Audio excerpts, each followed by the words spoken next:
First, farthest away from me here is Brigadier General Retired C.K. Park. He's a professor at Dongguk University in South Korea, a former infantry officer, an academic and military expert who will give us an outside-in view of how our forward presence is perceived and how it can effectively apply pressure on our adversaries' calculus to deter aggression and counter gray zone activities. To his left is Major General Steph Ahern, the Director of Strategy, Policy, and Plans at Headquarters DA.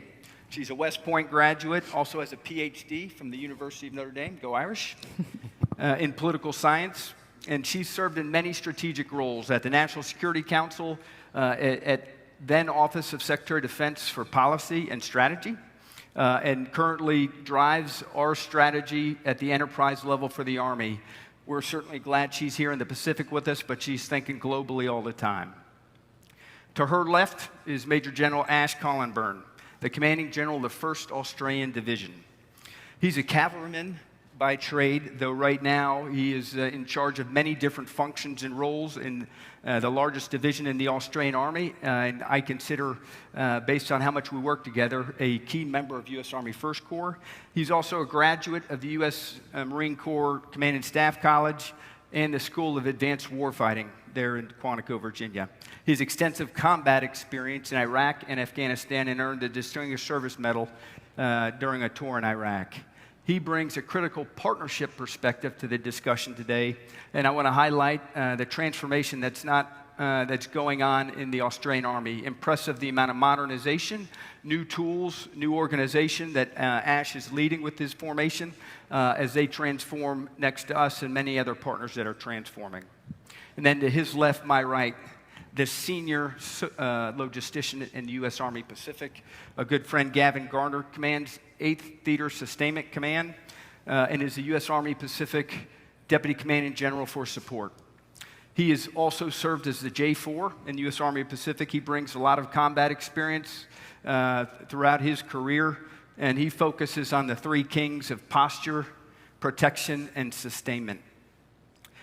He has been leading the charge here on building resilient joint interior lines across the Pacific Theater, which is no easy task when you think of the distances that we need to cover and the resources need to do that to give all of our teams the sustainment it requires to prevail in the fight.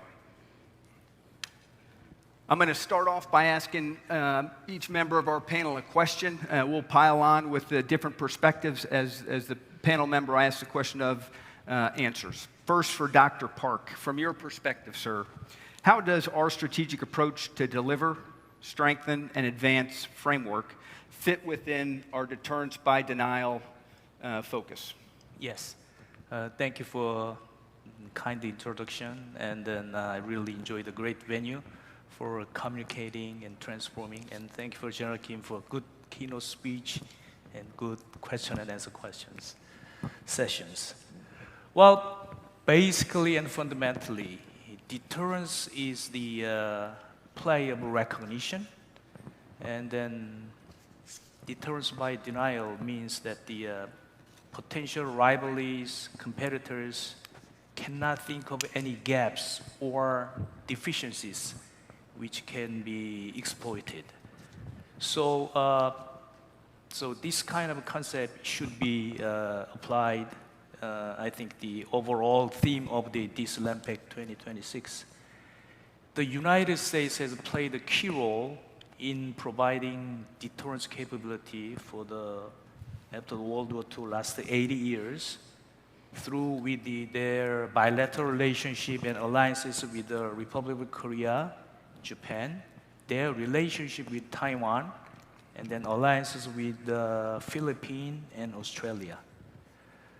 But actually, like the animal, security environment evolves.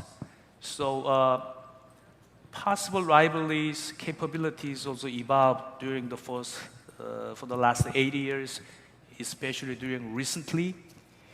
And these kind of capabilities can shape the intentions so that they can think of the part of the deficiencies or gaps that they can exploit if we show any kind of opportunities for them from their perspective. South Korea is the when you think of all the lines, we are northernmost part of the strategic lines, where we can provide very strategic, geographically advantageous strategic location. But I'd like to flash the North Korean capabilities after the Ukraine war. We have to be more responsive. We have to develop a more responsive strategy to face off, to respond to their capabilities. So I like to emphasize the continuous innovation, transformation is quite necessary and required for the responsible strategies against the evolving capability of the possible adversaries. That's great. Thanks, sir. I know General Kim highlighted that transformation effort here earlier today. Look forward to discussing that more throughout the panel. Steph, as we look at the U.S. Army Pacific strategic approach that I mentioned, deliver, strengthen, and advance, how does that fit within the Army's continuous transformation efforts in the National Defense Strategy of peace through strength? Yes, sir. Thank you. And I'm absolutely honored and thrilled to be here. And so, longtime AUSA participant, first time at LANPAC, and it's awesome. So. Yeah, I'm going to highlight, they let her out of the Pentagon to come here. She flew quickly. So sorry, I do want to have just two kind of opening points. And the first is that campaigning forward is absolutely central to a peace through strength approach and to make sure that we are ready forward. And we are stronger together if we are training, exercising, and experimenting across the region with allies and partners and with joint partners. And I know that you all in the Indo Pacific know this, but it is also a core priority for the Pentagon. And the second thing I want to reinforce is that the Army leaders, the senior leaders in the Pentagon and across the Army enterprise are seized on making sure that we're remaining ready now and far into the future through an approach of continuous transformation. And as we're seeing in this region and across the globe, warfare is changing extremely fast and much faster than the DC processes and our budgeting can absorb. In addition, one of the comments that we've heard throughout yesterday and today is that criticality of interoperability. This is for not only across the total Army, the total US Army, so our active, our reserve, our National Guard, but also with allies and partners, and that rarely happens accidentally. And so, in addition to all of the efforts that General Clark shared, that you, with the divisions, with the teammates in Korea and Japan, with the divisions, are learning daily, innovating daily, whether it's through the transformation in contact, or as General Cogbill mentioned yesterday, not a designated, but how much he's innovating. Those of us that are in the Army enterprise are also deliberately scrutinizing how can we more effectively fight, organize, and equip for the future challenges as warfare and technology is changing as fast as it is. And so from a learning perspective, how are we doing this? Of course, we're doing live and virtual experimentation. But we're also doing iterative war games and doing very deliberate analysis. Much of that focused on the challenges and opportunities in this theater. It's also really important to reinforce our homeland, and many of all of our homelands are in this theater. And those are a very deliberate part of the efforts that we're looking at as well. And so from a headquarters department of the Army, from our Transformation and Training Command, Army Material Command, and so many others across the Army enterprise, we have threat and technical experts. We're working with our allies and partners. We're working with our industry experts, and then of course with the warfighting and the theater commands to make sure we're changing at the pace that's needed. And the continuous transformation, it is an approach, but I think also that it really was reinforced in the last panel, it's also a mindset change. We have to learn fast. We have to iterate quickly because warfare is changing now and it will be changing in the future, but it's with a very clear goal. We have to make sure that we're providing commanders and our warfighters, the organizations, the equipment, the training, the facilities, and so forth, so that they can achieve their objectives, working with our joint partners, working with our allies and partners of whatever comes at them. Thanks, sir. I love it. Just to punctuate a couple things that you said that I think are critical. One, ready to fight tonight. There's a lot of questions that I get, whether it's from media that I got this morning, are we ready to fight tonight? We are ready to fight tonight. But as we do our rehearsals or our pathways events, every exercise is training to build readiness and proficiency with whatever skills and tools we have right now, but we're also experimenting with the tools that we're acquiring or procuring that we know we'll need to have in the future to ensure we can continue to dominate. And then the other one is the mindset. The magic sauce for our transformation isn't the next-gen C2 system. It's not the high-altitude balloons. It's the culture we develop in our organizations of adaptability. The learn, adapt, act, adapt again continuously is the way the future fight will roll out, and those that can adapt quickest will prevail over the course of the conflict.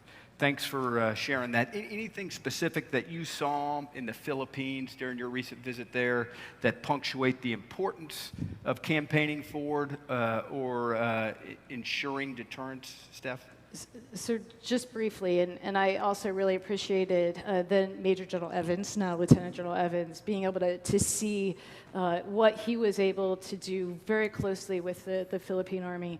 And I think one of the things, we did go to their Army Museum, and Mindanao was only a couple of years ago.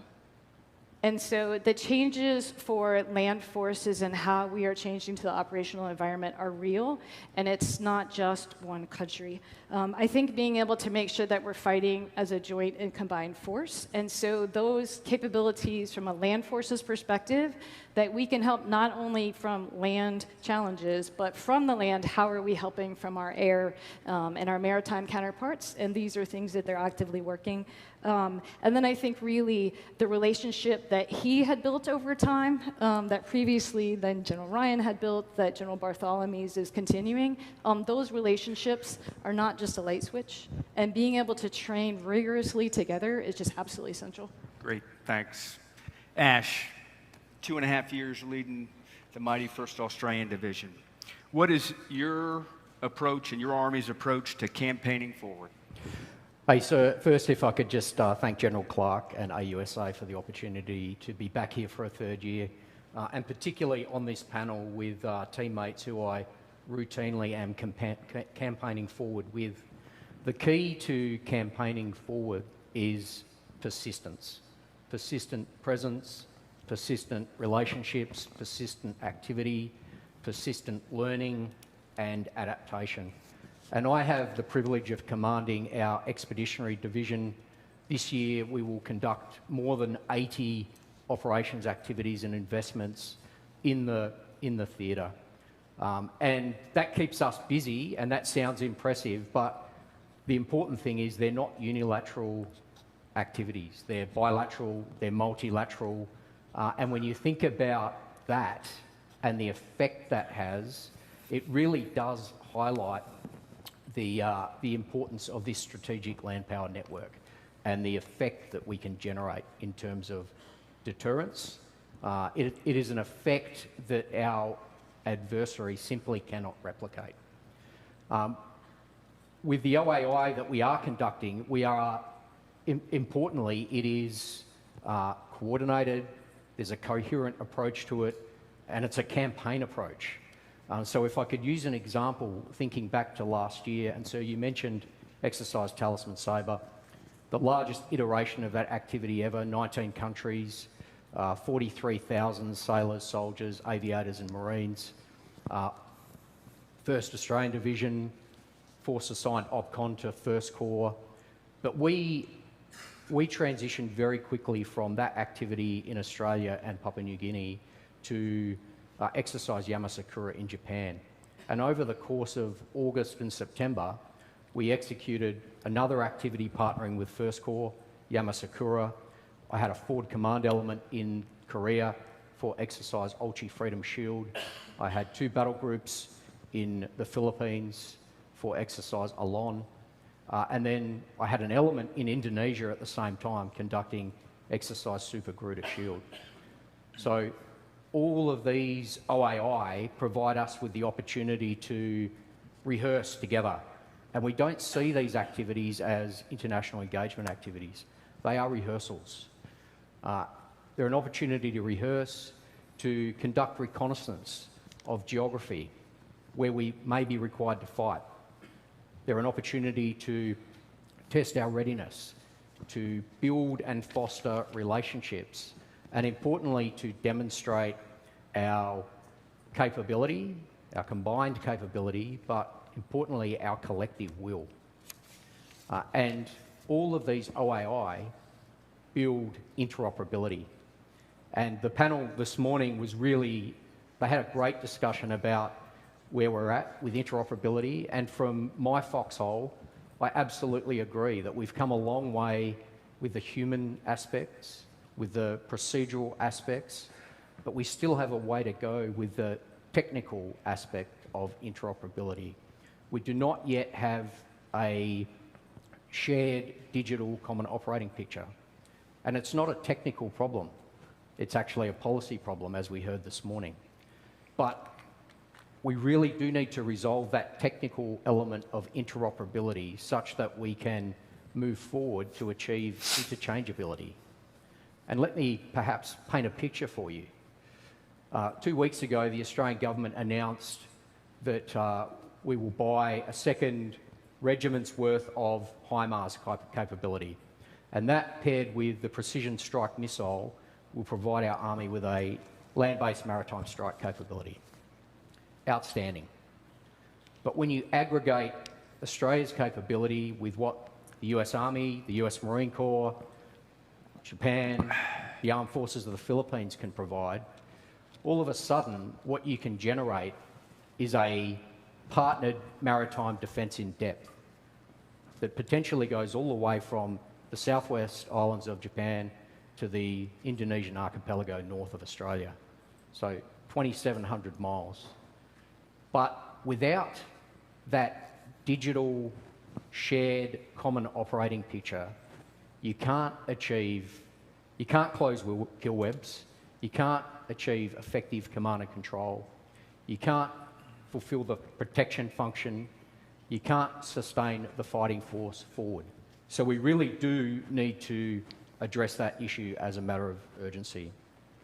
Just on sustainment, I see, and this is a nice transition, I think, to what Gavin will talk about, but I see sustainment as the key challenge in the theatre, across time, across distance, across contested lines of communications. If we want to campaign at the edge, we need to be able to sustain at the edge. Yeah, great. I have a lot of favorite Australian terms. One is medieval. The other one is interchangeability. As we conduct all of our multilateral exercises, their rehearsals, their opportunities to validate our ability to pass data, digits, which we know we have work to do there, as Ash just punctuated, and then to really ensure, as we're experimenting with this new equipment, some of it's backwards compatible.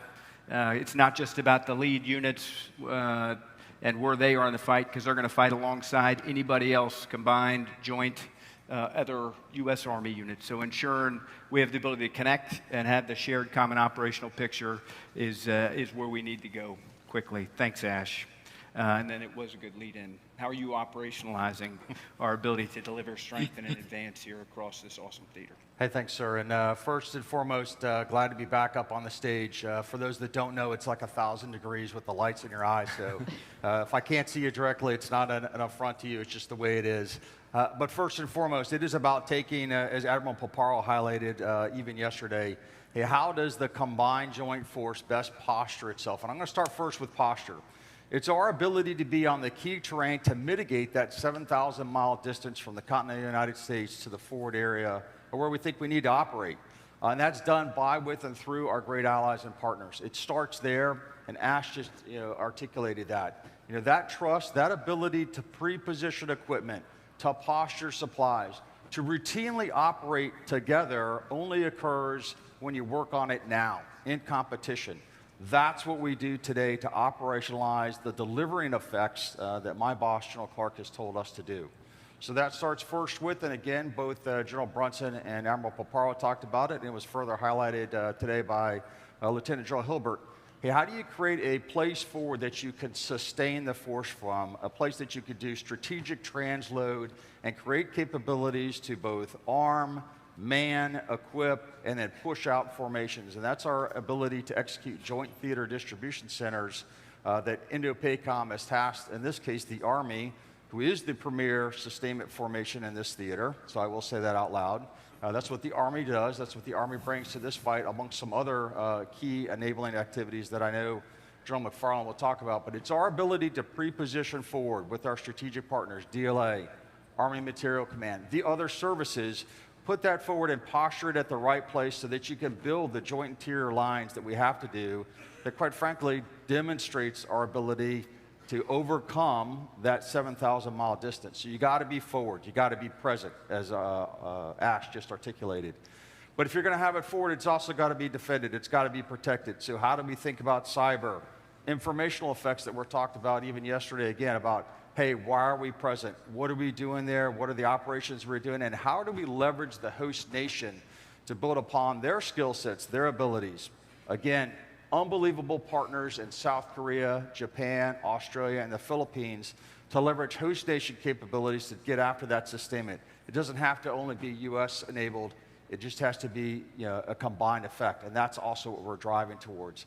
And last, and most importantly, as Ash just articulated, if you're going to deter, you got to be able to do, which means every day. And I love the fact that there's, 50-some plus, multilateral operations across this theater, because units don't just show up and consume the readiness, they're able to continue it, because we have built the sustainment network that uses, U.S. Transportation Command to push strategically from the United States into the theater, and then use both the service components lift assets, our Army lift assets, and quite frankly, our commercial partners' assets to then distribute supplies across the theater. You got to be able to execute joint logistics over the shore. You got to be able to do JRSOI. And that's not done alone with the Army. That's a joint combined effect. We get the opportunity and the privilege to do that multiple times a year to rehearse, just as Ash talked about. These are rehearsals to demonstrate we're ready. We're ready to fight tonight. And that's credible deterrence, in my opinion, from the sustainment lens. A couple follow-ups for you there, Gavin. One, examples that you saw during BK of how we're transforming and building and rehearsing how we're going to sustain forward. You get additive manufacturing, Army water. You just give people some context there so they understand the scope and scale of what you're driving. Yeah, so first and foremost, our Army has set itself up that 70% of the sustainment formations reside in the Reserve or National Guard formations. So that doesn't mean that we only rely on, in this case, General McFarland's 593rd Corps Support Command in order to execute sustainment forward in the Philippines. We brought in the 364th ESC out of Compo 3 to integrate forward with us so that they can rehearse on the terrain.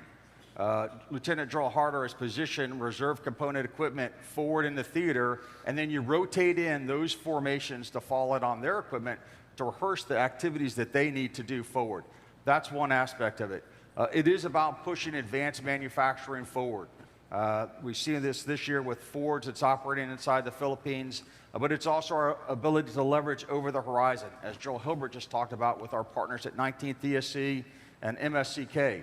How do you do telemakeinance from afar? How do you leverage our logistics advisors that reside within Army Sustainment Command, both the 402nd and 403rd, AFSBs, that don't necessarily position only key people forward, but it's the ability to leverage across the sustainment enterprise in order to generate the effects to ensure that combat power is forward and it's ready.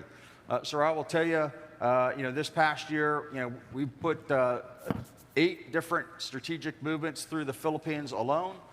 Last year we did something very similar in Talisman Sabre as well, where it was not just a U.S.-led effort, it was a combined left effort, and then the other part is our industry partners.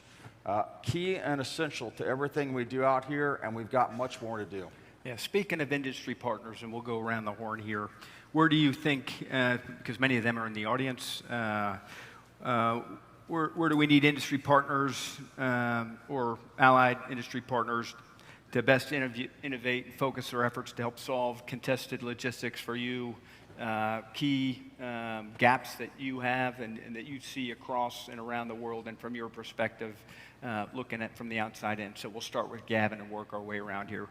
Hey, so first and foremost, I think up on this stage before I said, hey, we need more places, not bases.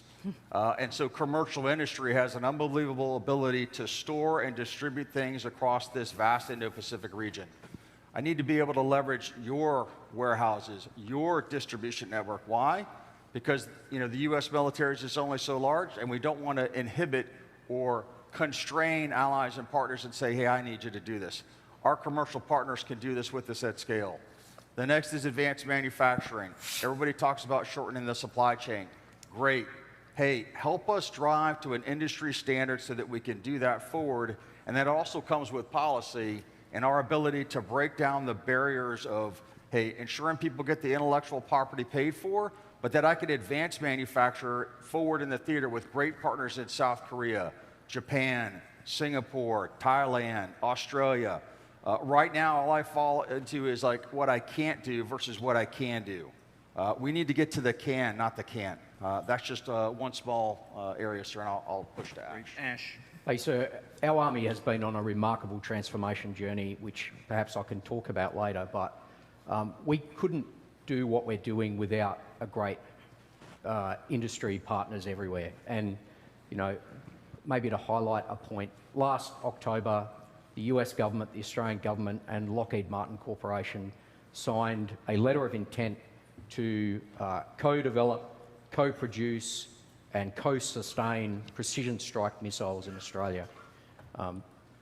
So they've moved out very quickly on that, and we produced the first GMLRS package out of the factory in Adelaide in South Australia earlier this year, and we've live fired that off Australian HIMARS just last month. So that's an example of the hand-in-glove relationship that we have with industry.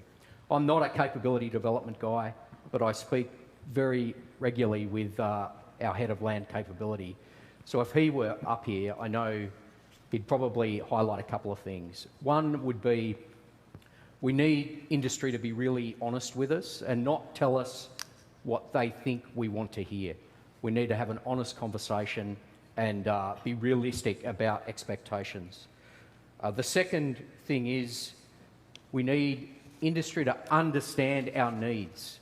We are going to buy what we need, not necessarily what industry want to sell to us. So don't waste time, energy, money, going down a pathway that we are never going to invest in. And then third, and probably most importantly, reduce costs per kill, per shot, per kill. Reduce costs. There is a place for exquisite systems. We need them to prosecute exquisite targets. Not always. Ideally, we'll use asymmetric capabilities, but there's a place for those expensive,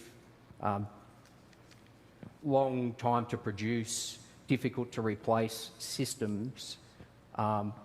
We need probably fewer of those and more mass-produced, inexpensive,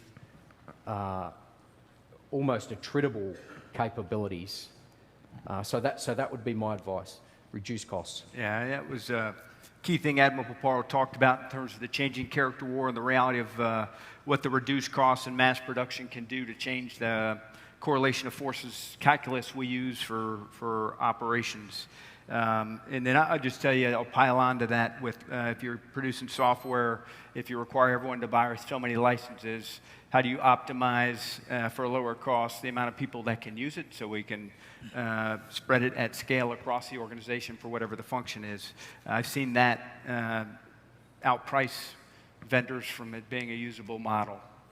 Steph, over to you. And so very much like Ash, as the Army G35, I don't work in this space, but thankfully I work with people who do. And so the Deputy Assistant Secretary, Pat Mason, who does export controls and does foreign military sales, I asked him his thoughts. And so 3 main points that he wanted me to reinforce, and then one that we are working together. From an industry perspective, please help us define an appropriate scope of the requirements of the needs that we're expressing. And so often we'll publish either highly detailed objectives or broad objectives that actually don't drive outcomes that we're trying to do. So for instance, if we say that we need ground vehicle maintenance forward, do we mean services? Do we mean the spare parts to repair and return? And we also are most likely, from a US perspective, going to be working with partner nation industry, and so making sure that you can help us with those relationships is critical. The second thing that he asked me to reinforce is that just like from a military profession perspective, and we have very strong relationships across the region, so does industry. And most of industry, or many industry partners, have either international presence or partnerships and licensing agreements with other countries. And one of the things that he said from a US government perspective, we often struggle with navigating across this when industry already has these relationships. And so please continue to help us help with the challenges. And the third thing is that in addition to many initiatives that the US Army is pressing forward hard, there are also many initiatives across the Department of War, but also across the interagency. For instance, our Department of Commerce, they have some advocacy programs that are often helping with smaller and newer companies to bring them in. And so as you have this daunting task of trying to do exportability, we've actually seen a lot of success within that. And then the last thing, I would be completely remiss, Secretary of the Army Driscoll, one of the initiatives that he's really pressing with strong support from OSW, strong support from the State Department and above, is the UAS and the counter-UAS marketplace. And the challenge is that technology is changing very fast, and we need to get capabilities into warfighters' hands. It's not just us, it's all of us, from a protection perspective, from a homeland, but then also operational environment. And our foreign military sales system is really challenged. And so one of the ideas that they're working right now is that you have an e-commerce site that we are populating. And right now, in phase 1, we have systems that are in the marketplace that other companies are able to dial in to be able to, if they want, to be able to purchase very quickly. Behind that, coming in is phase 2 with international companies, if they meet the standards, and then you'll be like, it's really good for this, it's really, it's focused on this, to be able to make sure that warfighters, wherever they're at, that we can have systems that are interchangeable to make sure that we can protect, but then also use this in needed ways. Thanks, sir. Great. Thanks, Dr. Park. Yes, I fully agree. Integration, forward sustainment, and then continuous effort. I'd like to flash up some recent dramatic changes of North Korean capability after the participating in the Ukraine war. Many aspects, but one thing that their drone capability. In the initial stages, they mainly did a massed frontal attack, which resulted in many casualties. But after time goes, they adapt by adopting new tactics. I mean, for example, we saw I use mostly open intelligence source, video footages of their dispersed small unit movement, and then using the shotguns of the Russians that did like hunting birds, close battle shooting of the drones. And then there are some news about their production capability that actually Shayad was reverse engineered, and then Russians have their capability. And then there was a news that the North Korean labor workers were there, and they worked. And then there also was Ukraine soldiers' testimony that about 3,000 North Korean forces go home again, and they play the role of the instructor. And then this year, or March, Nodong Shinmun, which was the main daily newspaper of the North Korea, showed their joint and combined exercise with the drones. And then China is also providing quietly the upstream of the channel. I mean, supply channel. So I think that in addition to the existing deterrence capabilities, combined forces, and the sending states of the United Nations Command, we have to, I mean, as a rough idea, I'd like to suggest like a drone swap, cooperation, unit, or like the one you once had suggested. I mean, U.S. DoD suggested Defense Innovation Unit before. So that kind of integration, allies and partners, cooperation of expertise, parts, and then concepts can help us to make the North Korean cannot think of the attack or provocation, which can be the critical part of the deterrence by denial. It's a rough idea, but just suggesting. Great. Thank you. Great. Admiral Paparo yesterday mentioned during his keynote remarks the importance of the Army in the joint team. He punctuated sustainment a lot, much to Gavin's pleasure. That's right. But I want to punctuate some of the other things we provide as the foundation for the Joint Force. Command and control, as we provide strategic level command and control capability that the Joint Force needs to operate and dominate. Thing two is protection. Integrated air and missile defense, protecting those key sustainment nodes and our distributed dispersed forces.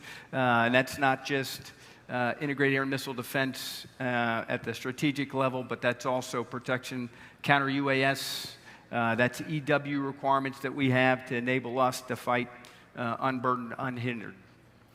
Thing three is long-range sensing and long-range strike across multiple domains. Our multi-domain command Pacific is leading that effort, and our multi-domain task forces, but everybody is catching up to where we have multi-domain capable formations. The Australians, Ash will talk about a little bit here with a question I'm going to send his way about where 10th Brigade's going as they look at their operations across the Pacific. And then the last key thing there is the sustainment.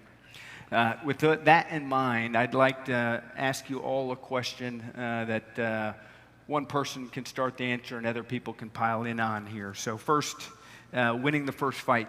We talked about being ready to fight tonight, but with readiness at home station, whether it's in the continental United States, for me, Fort Carson, Joint Base Lewis McChord, Alaska, Hawaii, or for Ash in those training areas I mentioned earlier, Steph, why that's insufficient if it cannot be applied immediately west of the IDL? Keyword immediately. So a couple of reasons. One is the distances are real. And so we have to expect that communications are not going to be consistent at all points. So from a denied, degraded, intermittent, low bandwidth, in part is sometimes we won't want to communicate.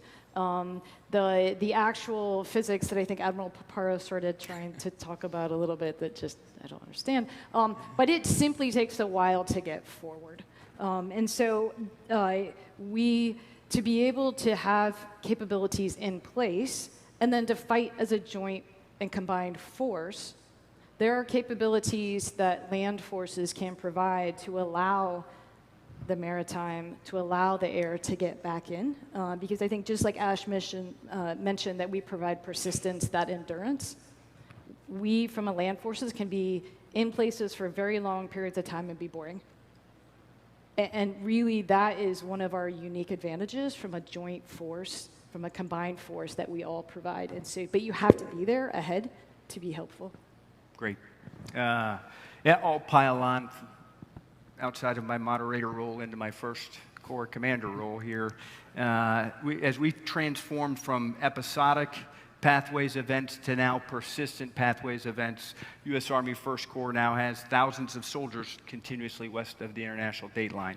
USARPAC and the Theater Enabling Forces continuously forward of the international date line. So as we're rotating and maneuvering across different islands, that persistent presence that Ash mentioned is real. Any other comments on winning the first fight? So just to say that, if it's not forward when the fighting starts, then it's really hard to get combat power forward. I think the transition from competition to crisis will occur very quickly. So if you're not forward, you're not forward. Yeah. Great. It's, sir, just one point, it's not very glorious and very glamorous, but I will tell you, having money forward on the modern fight and having contracts already established, which nobody wants to do, they'd rather gouge their eye out. But that's something that we do every day in order to make sure that you're ready for the first fight. We don't need to be figuring out the contract methodology, who our partners are going to be, where's the money at on the modern battlefield. You set that today, and that's one of the things that we do with the Theater Army, so that you can have persistent presence forward, so that the logistics chains already exist, that from the wholesale, i.e. the national, is routinely resupplying forward to the theater and then going from operational to tactical, so that the units forward know when they order something, and then something directed from USAPAC and executed by First Corps is, we used to do this for 25 years in the Middle East. You did not go forward without a deployed UIC and deployed DODAC, which means if you went somewhere and you were able to move homes, would you not tell UPS, FedEx, Amazon Prime that you moved, so that when you ordered something online that it would get delivered to your house? We do that now, and in the past we hadn't done that. So that just kind of train as you fight, ready to fight the first fight. Sounds simplistic, but it was a mindset culture change about being ready today, and so that was executed this past year. Great. And to your point on the contracting, not assigned to First Corps, but certainly part of U.S. Army Pacific Contracting Brigade being stationed at Joint Base Lewis McChord to continuously integrate into our Pathways events. And then we also have an Army Transportation Brigade being established at Joint Base Lewis McChord there. So the organization's the transformation of how we're organized and where we are is much more than just the 4th Infantry Division coming over, or transformation or conversion to a multi-domain command for 7th ID. Great. For ASH, we talked about the importance of land forces and the new tools and capabilities we're bringing to the fight to hold things like and execute things like land-based sea denial. How does your 10th Brigade and your long-range fires create windows of opportunity for the Joint Force and to hold the sea at risk or to control certain parts of the sea? Yeah, so there were some great insights earlier today from Commander 3rd MDTF, actually. We have 5 embeds in the MDTF just down the road here now. And we are learning fast. In fact, learning as we're introducing capabilities into service. We've been live firing HIMARS, we've been live firing NASAMS. We're now at the point where we're ready to force project those capabilities into the theatre. And it's a very powerful impact that we can have when we can project an A28D package into the theatre to occupy an archipelagic strong point to deny a maritime choke point. And that's what we're talking about. For the first time in our Army's history, our land force being able to contribute to sea denial. And it's not something that we'll do alone, as I referred to earlier in my kind of description of a partnered maritime defence in depth. If we can work closely with partners and we're connected digitally, then we can all sensors, all effectors, back to one decider, and then that's how we close kill chains together. Great. Anything to add from panel members here? I'll ask one of, this is for Gavin. Collectively, all of us, allies and partners in the room in the U.S., continue to execute many joint combined exercises and rehearsals. Towson Sabre, we talked, Yamasakura, Freedom Shield is our big one with ROK. We know that contested logistics remains a focus for us as we drive transformation.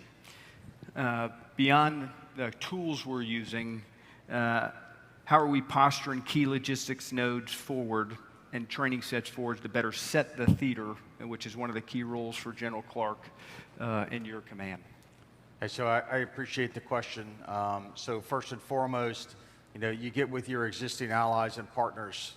Australia, over the past couple of years, we've been pre-positioning stores and stocks there, really on a scale that we haven't done in years, and that was enabled really, by government to government, and then quite frankly, army to army.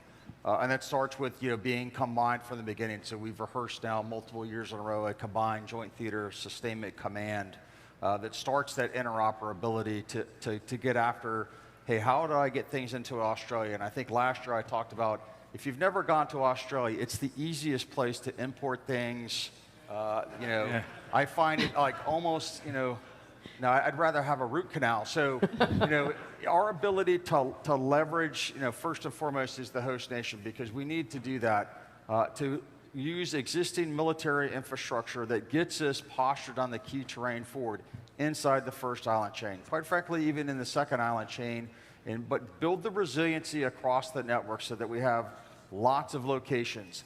The other part of it is, and we've already started, is how do you think outside the mindset?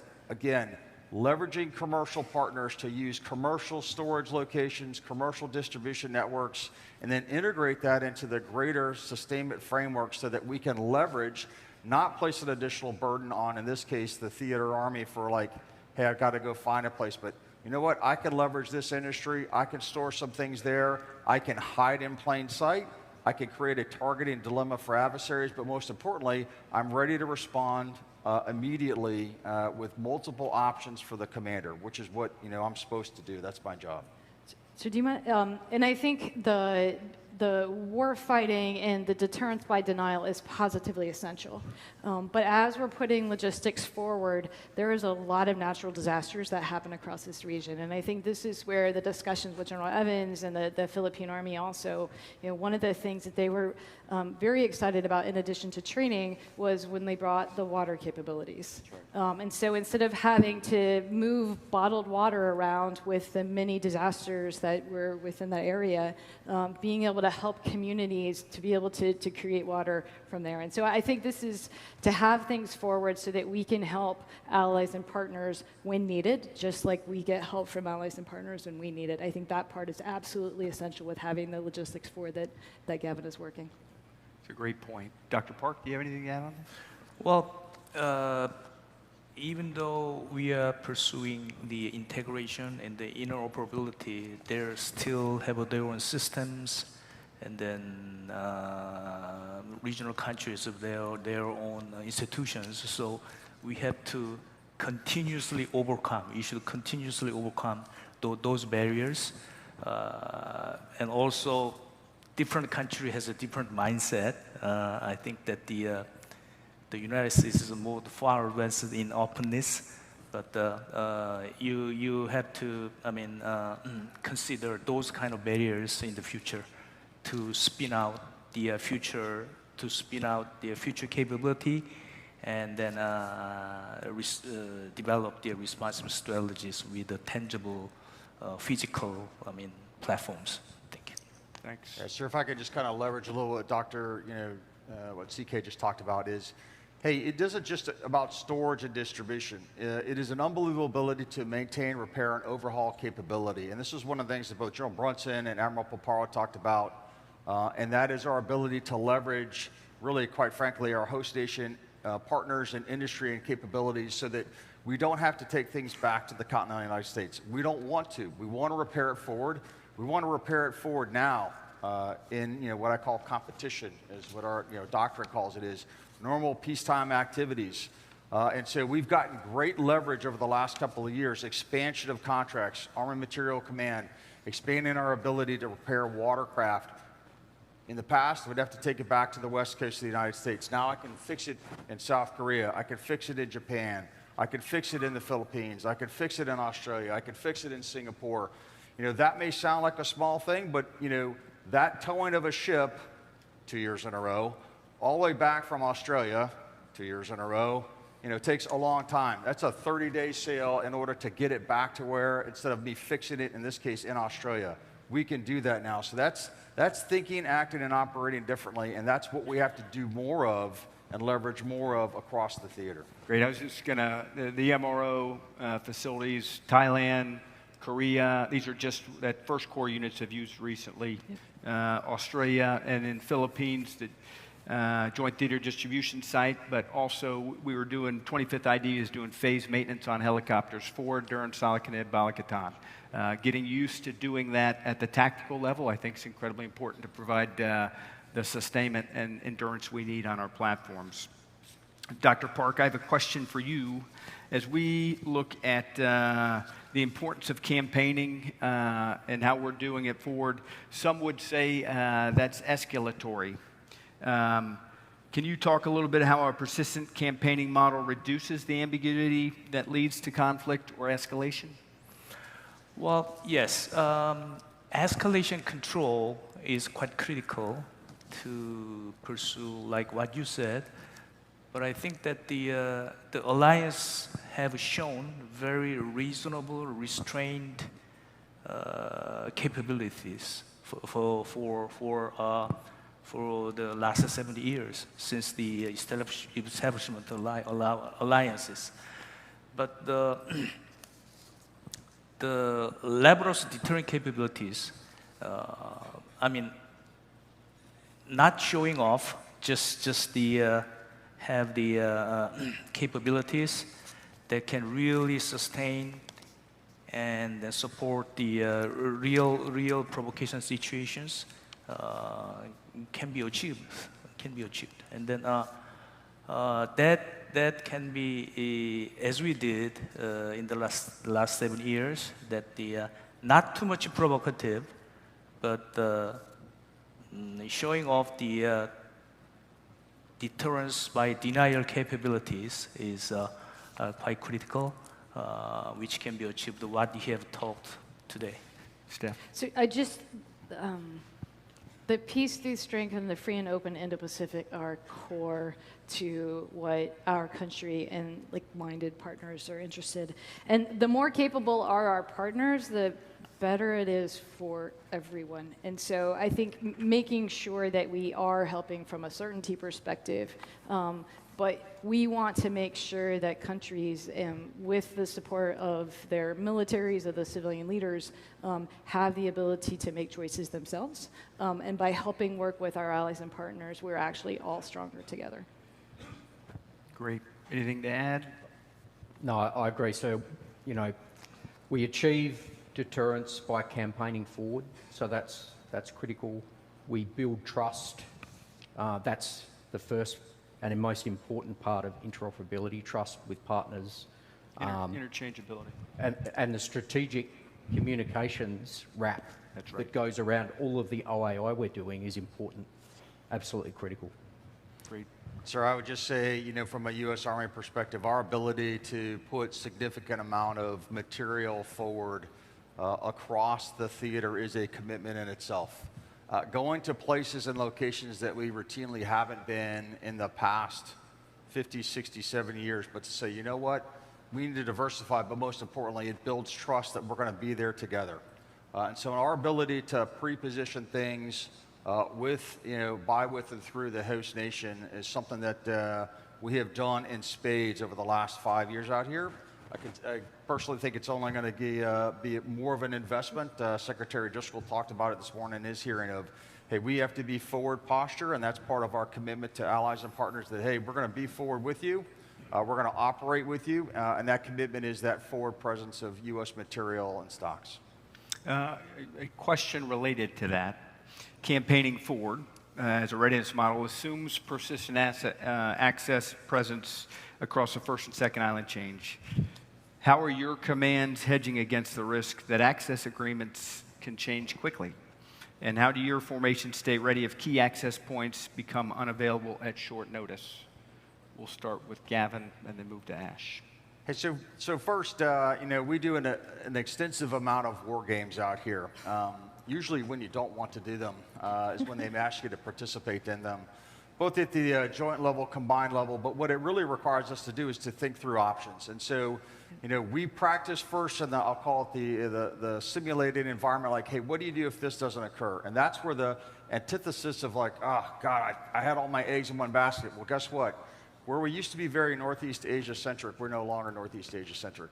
We are really almost a 360-degree arc around this theater from Diego Garcia up to Alaska to here in Hawaii and then forward in the first and second island chain, where we're giving multiple options to commanders. So hey, one node goes down, we've built resiliency to go to another. So that you don't become a single point of failure in the network for sustainment in this case. So we routinely practice that. And then I would love to say that in all of our in support of Operation Pathways or any other combined and joint exercise, that things don't always go swimmingly well from a sustainment perspective, but that's how you learn.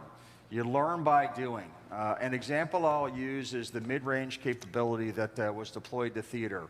There was a lot of, hey, you can only move that on strategic aircraft platforms. We said, okay, we'll take that bet.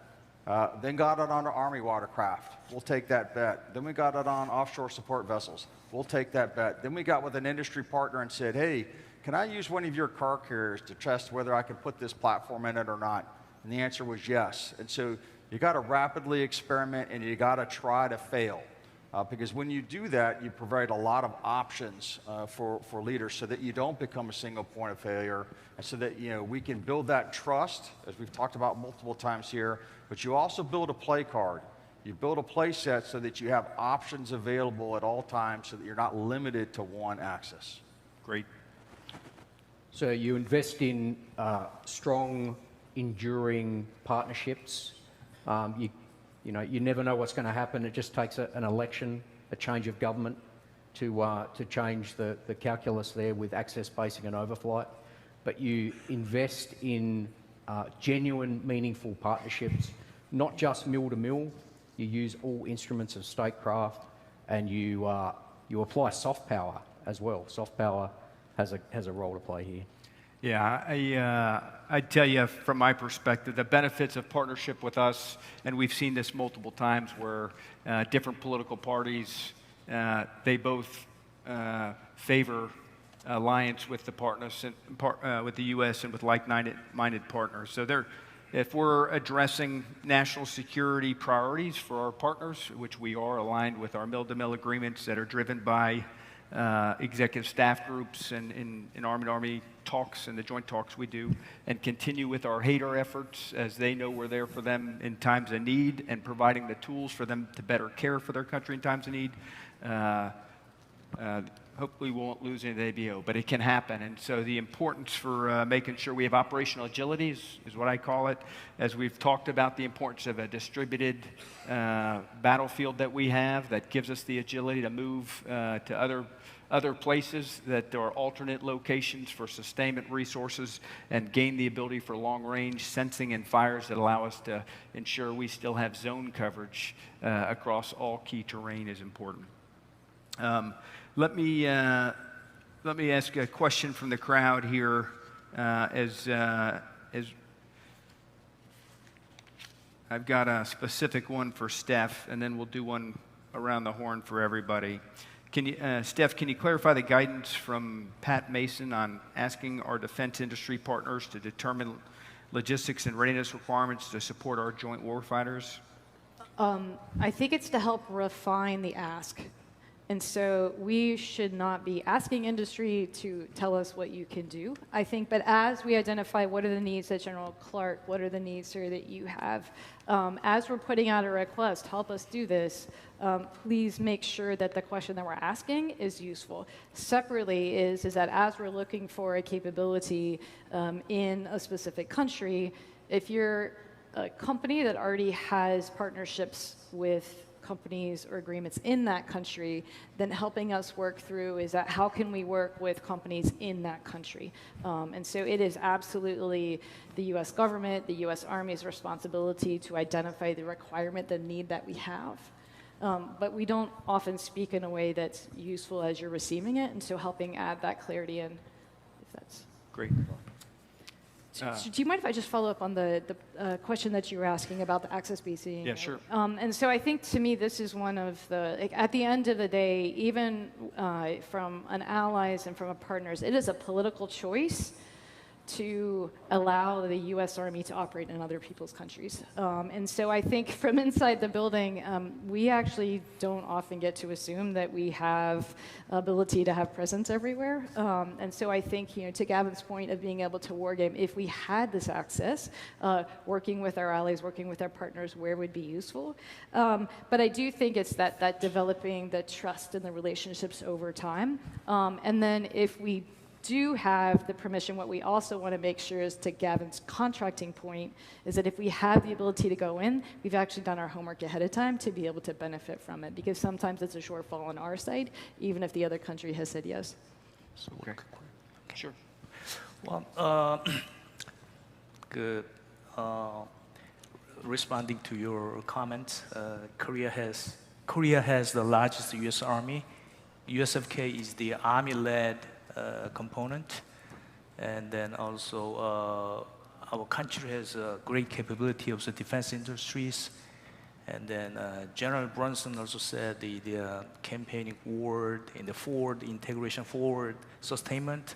So I think that the Korean defense industries can make the greater role if we can overcome those barriers, not only with the MRO, but also with the other stuffs that the Army requires. Thanks for that, CK. Hey, we got limited time left. I'm going to end with a question for you all. So speed dating, 30 seconds or less. What keeps you up at night, and what are your priorities for transformation for your organization? And for Dr. Park, what do you think for our allies, partnerships, what should be the priority for transformation? What keeps you up at night? So we'll one thing Dr. Park, me? for you. One thing in mind is that the auto mindset.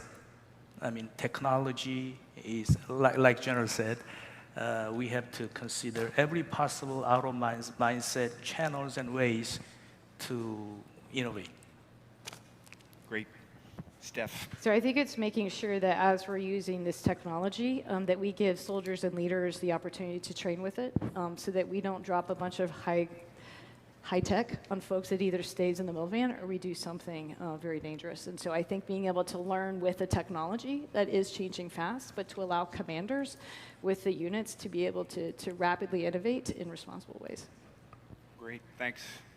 So the thing that keeps me awake is just ensuring that our fighting force isn't overly reliant on technology, remembering that the nature of war is enduring. At the end of the day, we will need to put troops in harm's way. We'll need infantry that can seek out, close with, and destroy the enemy. So it's ensuring that our fighting force is ready for that challenge and that they're resilient. In terms of transformation, my chief is about to hand over command after 4 years here in July, and he's completely transformed our Army. All of the new systems that we're introducing to service are great, but the central pillar of our transformation journey is this idea of continual adaptation. And that's in recognition that future war will be a battle for adaptation. You know, we see it now in Ukraine with the battle for drones, and General Brunson spoke yesterday about not thinking that that's the be-all and end-all, but if we just focus on drones for 1 second and we think about the evolving drone tactics, the emerging counter-drone measures, the adaptation of electronic warfare, it's a action, reaction, counteraction cycle that should not surprise us. So that is our focus, continual adaptation, and it's not all about technology. It's about building a culture, a mindset of adaptation. So that is our focus. Thanks.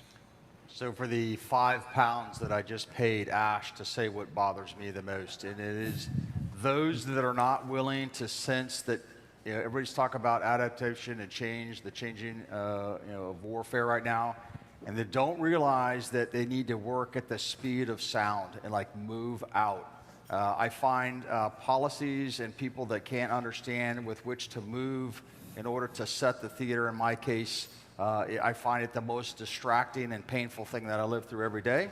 of those that don't understand, there has never been a time or a will, as Steph just kind of talked about, of our ability to move and get things done. But those that are set, and I'll call it the status quo, and don't realize that if you don't adapt, you're going to die out here. And so that would be first and foremost. And then, what do I need most? We've talked about it, it's scale. Scope and scale of contracts. Those that are willing to be here when things are nice, those that are willing to be here when things aren't so nice. Humanitarian assistance, disaster relief, and upwards on the pain threshold. And your ability to give realistic assessments of mobilization and capability at the time and place, once I get you read on, at the place that I need you to be. I just think as we watch what has been occurring around the globe, we're looking to see those that show up and those that don't, so that we can, quite frankly, make appropriate fiscal decisions. Thanks, sir. Great. And I'll end with first thanking the panel here. Really helpful insights. Certainly exciting time to serve in the Pacific, to lead in our armies and in our countries where everyone's focused on moving at the speed of need to continue to be able to dominate. Nothing keeps me up at night, and I'm not saying that like out of bravado. I'm saying that for real. I'm surrounded by partners when I'm forward in the Pacific that are laser-like focused on the things they need to do to ensure they can meet their national security priorities, and I'm confident in our ability to meet our national security priorities with the tools that we have, and most importantly, the people we need to lead our efforts into the future. What I do prioritize in terms of when I'm awake is focusing on our ability to communicate with each other. At my level, if I can't communicate, I'm a paperweight on the battlefield, and we have uncoordinated action. So combined joint communication in the DDIL environment, denied degraded environment, is really important. Our ability to see to and manage airspace that is filled by hundreds and hundreds of drones, as we also try and fly helicopters and shoot HIMARS through it, is something we're focused on as well. Thing two is the protection. Both my colleagues on the stage here mentioned protection and where we're going and the need to do that quicker to make sure we are staying ahead in the technology race here. And then last here is long-range fires. We talked about drones, and I really appreciated General Brunson's comment on we got to think past drones, and I think that's exactly right. We got to think through long-range one-way attack, the capabilities that gives us. What does that make the core field artillery brigade? We've got HIMARS, which are precious, but the other tools they have to provide long-range effects is how we need to start thinking about the organization of some dogmatic formations we've had in terms of you can't mess with them because of their function. I think we need to look truly at their function and then the tools they have that may be worthy of adjusting. Grateful for your time, grateful for everyone coming here and to be on a part of the U.S. Army Pacific team, the Greater Indo-PACOM team, and part of like-minded nations that are focused on keeping peace through strength. Thanks, everybody.